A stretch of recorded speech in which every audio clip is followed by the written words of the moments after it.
Story 1.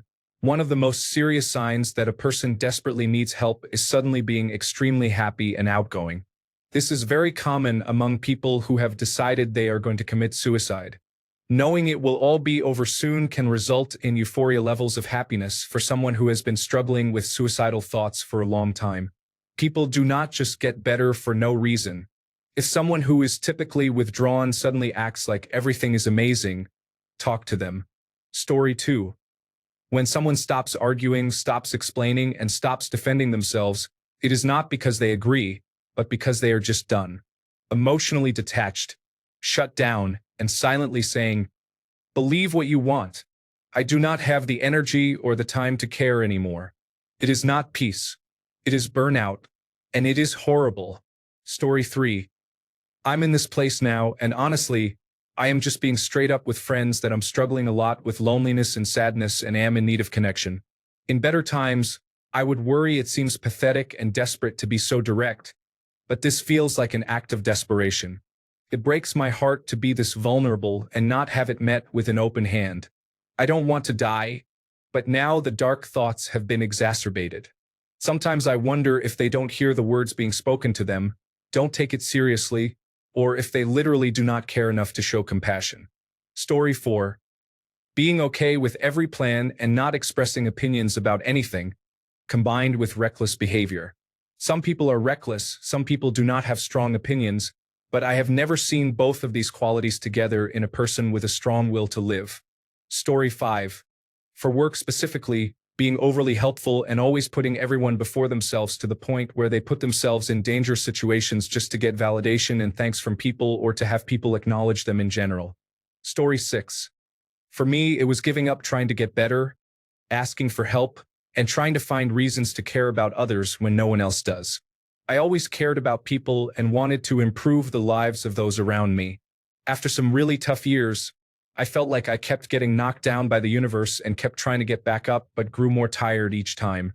I reached out for help when I was too lost to get back up myself and didn't have resources or people who cared, but I was always turned away or ignored.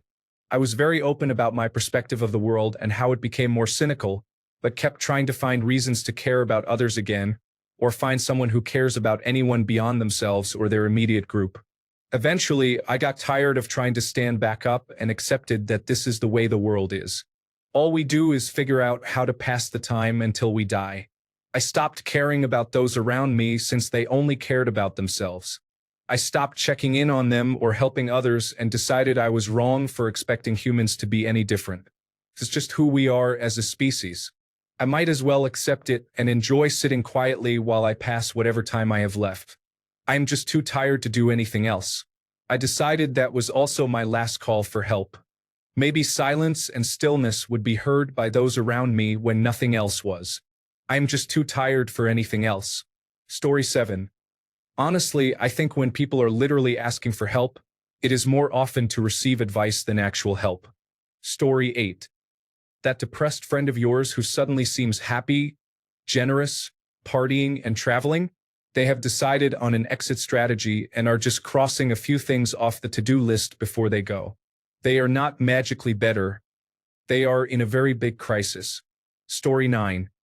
When they are happy, bubbly, and super outgoing in front of others, but tend to be low energy in less social settings, they usually blame it on being tired or needing coffee. They seem to depend on the company of others because they cannot stand being by themselves. Story 10. I have completed suicide intervention training and first aid, as well as a certificate in mental health. I worked at a government call center and handled several suicide intervention calls. I was not officially allowed to use my skills or knowledge. My role was to be compassionate and refer callers onward because my job was focused on specific work tasks. However, leaders sometimes commented that I was able to make someone having a difficult day laugh. People were surprised, asking how I was getting so many calls like that. I have been trained to recognize the signs, and others with suicide intervention training would likely notice they are dealing with similar cases. Suicidal ideation can be subtle, such as, "I don't know how or if I'll get through this. I don't know what to do. I feel hopeless. It feels like it'll never get better. I can't find a way out. I'm hurting. I need help." I'm really struggling right now. Sometimes people initially say these things and then pull back, saying things like, no, it's all good, before later revealing after a long conversation that they were actually daydreaming about ending their life.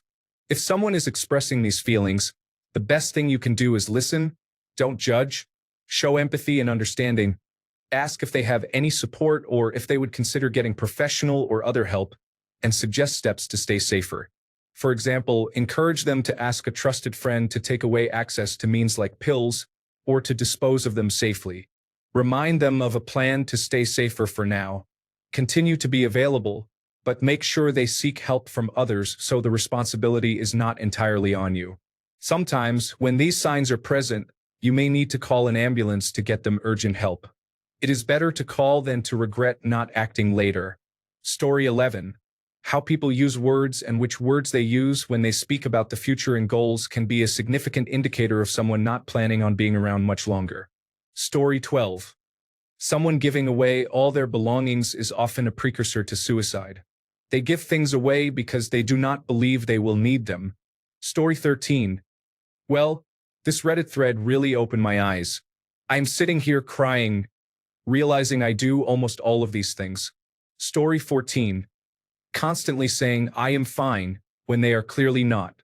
Or making jokes about being tired all the time, not sleeping, or being stressed. Story 15. Excessive marijuana use. I live in an area where it is legal, so many people smoke regularly. However, when someone is high all the time or expresses that they need to get high, that is usually a red flag indicating they have something else going on that they do not know how to cope with. Story 16. That sudden, I am cured energy from someone who has been struggling is honestly terrifying when you know the context. Children casually dropping hints about wanting new parents is heartbreaking too. They should not have to carry that kind of weight. And yes, I am tired is basically code for, I am drowning but do not want to burden you. We really need to normalize checking in on people beyond surface level small talk. Story 17. There was this one guy I knew, really the coolest person I have ever met. At any time of the day or night, no matter the circumstances, he was the person to call. You needed a job, a resume, some funds to talk, or advice. If you or someone you knew needed help, he was the one to go to. He knew everyone, and everyone knew him. I have seen him save lives many times, put criminals in jail, and do much more that he never spoke about. The way he walked and talked made people stop, admire, and get inspired. But there were just a few strange things about him. He was like a ghost, no social media, always on guard. He did not live with anyone else, was never in a relationship, refused to invite anyone over, and never hung out. Whenever asked if he was okay, he would always respond, I'm just tired. He was everyone's role model, but then one day he disappeared. No word, nothing. About 5 years later, some friends were hanging out and saw him walking by. They were overwhelmed with emotion upon seeing him, and when asked where he had been and what was going on, he responded, I'm just tired. He disappeared again and has not been seen since. Later, it was found out that he had much going on in his life that he never spoke of. They heard he would sleep for 12 or more hours and still be extremely exhausted and sleepy. Upon learning about his life, it was hard to believe that all that time he was the most humble person ever, going through an immense amount of struggle. The last I heard, he made it big in life, moved to a rural area in Europe, and was living by himself. I still respect that person and have never come across anyone like him before. Story 18. Messy living space. Someone who does not have the capacity to clean has an issue that needs to be addressed. Story 19. Opening up to someone about one's problems is already a direct cry for help, but some people do not realize it and are quick to brush it off with platitudes or quotes, which are well-meaning but shut down the conversation. Story 20. Unintentional weight loss from not being able to take care of yourself. Then come the compliments from acquaintances that you do not know how to respond to, or questions like, wow, you have lost weight. What is your secret? You laugh it off and say, stress. But really, you are not functioning and you feel and look awful. I hope someone relates to this. Story 21. Relating to people like Robin Williams, Kurt Cobain, and Chester Bennington. I have watched interviews, and their mannerisms and personalities remind me of myself. Many people overlook when I say I looked up to Chester. I started being honest with people, saying I am waiting for my clock to run out. I have reached out to therapists. I have been told I am one of the worst cases they have seen, extremely bad trauma. They don't know how to help me, being incredibly kind and genuine to people, even in the face of abuse. They know what it's like to be alone and have no one. No matter what, I don't let anyone be alone. No one ever asks about them, though. They are forgotten, but they never forget others, even at the cost of themselves. Story 22. Silence and stillness are more often signs of a cry for help than actual crying, loud sounds, or vivid movements. This is true for babies, drowning people, car accidents, abuse, and similar situations. Especially for non-parents, it may come as a surprise that crying is almost never an emergency, but complete silence is. Story 23. Long periods of silence and lack of contact. They do not reach out or respond, they do not send memes, and they find excuses not to be around people. Some people get sick like cats do. They find a dark place underneath a desk and stay there until they get better or die. Sometimes you are just hoping someone notices. Story 24. There was a soldier named Jeremiah Denton who was captured by the North Vietnamese army in Vietnam. They sent America a video saying he was fine, but he blinked torture in Morse code to let them know he needed rescuing and that they were lying. Story 25. When someone is always joking about how tired they are or how they just want to disappear for a bit, they laugh it off or turn it into a meme. However, it is often not just for laughs. That is some real quiet pain wrapped in humor. Story 26. Never having any news to share when someone asks for life updates. It is easier to say same old than I am not well. Story 27. I have been experiencing debilitating and extremely painful health issues for a few months and did not realize how bad my mental health was getting when I was jokingly asking to be put down. I also did not realize when I searched how much of the pain medication I have or had would be lethal. I understood the severity when my mother and husband placed me on suicide watch. Story 28. One of the things I have noticed personally is when people are extremely happy, not just their usual happiness. But once they go home, you hear nothing from them, not even on social media. They just disappear. Story 29. It is postpartum specific, but when a new mother says, I am home all day anyway, stop by whenever, most of the time we want you to come over. We have probably been alone with the baby for days on end and need to talk to someone but do not want to say it outright. Story 30. The project I am working on is challenging. I am asking for help with it, but people do not realize it yet. Perhaps the project itself is a cry for help in another sense. Story 31. A random "Are you busy?" or "Are you free?" message. Always make 5 minutes to answer these messages. Story 32. When people go down the explanation slide, I see this a lot online, but I experienced it in real life too. They make a mistake or say something wrong, and then they can't take the time to listen to feedback but start justifying themselves.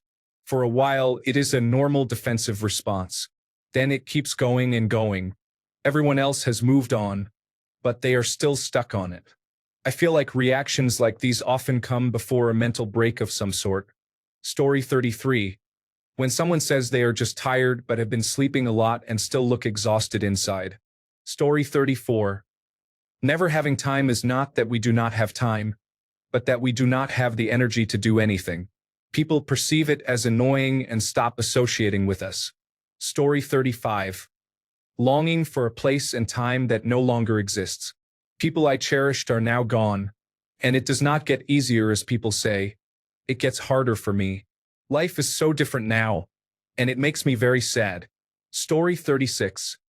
In my experience, even very blatant and obvious cries for help are often dismissed as attention-seeking and are not taken seriously. Story 37. A work colleague or casual acquaintance telling you in an unusual level of detail about something strange their significant other has done or is doing. Maybe they even laugh it off. There is always more to the story, and they probably do not have anyone else to confide in. Perhaps do not brush it off as just awkward oversharing. Story 38. I don't want to be awake right now is definitely a constant saying in my personal life. basically a deflection in a way. Story 39. When I am upset, I clean. There is something about the quick task completion with high results that really makes me feel good. One time, I scrubbed every tile in my house on my hands and knees because I was going through something. I was over it by the time I was done, and my floors were very nice and clean. Story 40. Someone who has been extremely depressed and suicidal suddenly becomes very happy.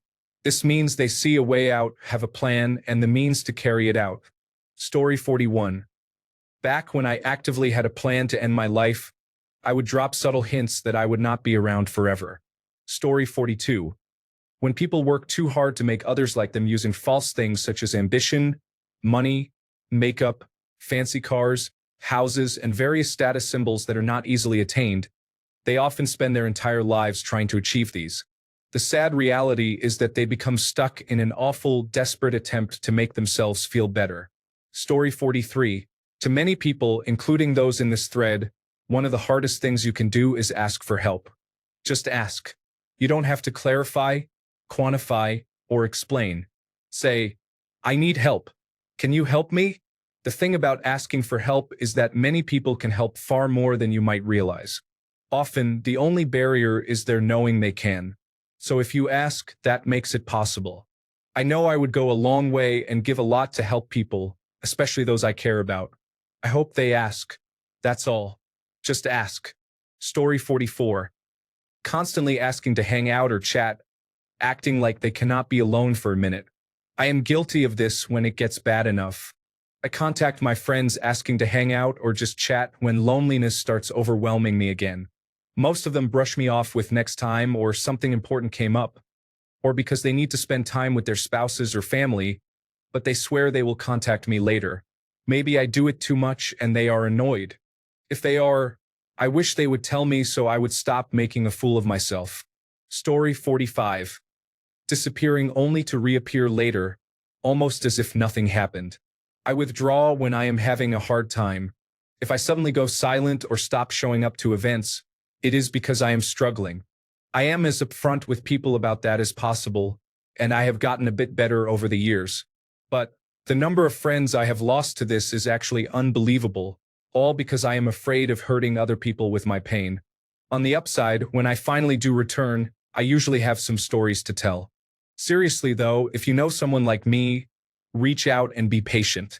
Even if you do not get a response, it is almost guaranteed they will see your message and feel a little better knowing someone is thinking of them. Story 46. Being a Reddit Monday morning quarterback and trying to diagnose people because they feel unwell and have searched for information online. Story 47. There have already been many comments, but in case someone sees this, I think an important point is being horrible to people. It is difficult because it causes people to pull away and give up. Why bother helping someone who is spiteful? I asked my mother directly why she was so nasty to people, especially to me at that time, as one of the last people in her life. She responded, because it will be easier for everyone when I am dead. I realized after she died that she was right, even though I did not want to admit it. Her death was not as hard after all the years of abuse. But I wish I had recognized that as a sign she needed help at the time. I was still young. Story 48. I have no filter anymore and tell people I have known for 2 days that I am a borderline alcoholic, which is not the best way to make friends. Story 49. I'm very good at telling when a person is silently crying out for my help. The signs are clear. Silence. Saying, I'm tired. Avoiding conversations. Reading a book. Working on a task. Attempting to sleep. Locking their doors. Not letting me follow them into the bathroom. Random comments like, for the 500th time, I'm tired and I don't want to talk. Leave me alone. Quickly leaving the room whenever they see me.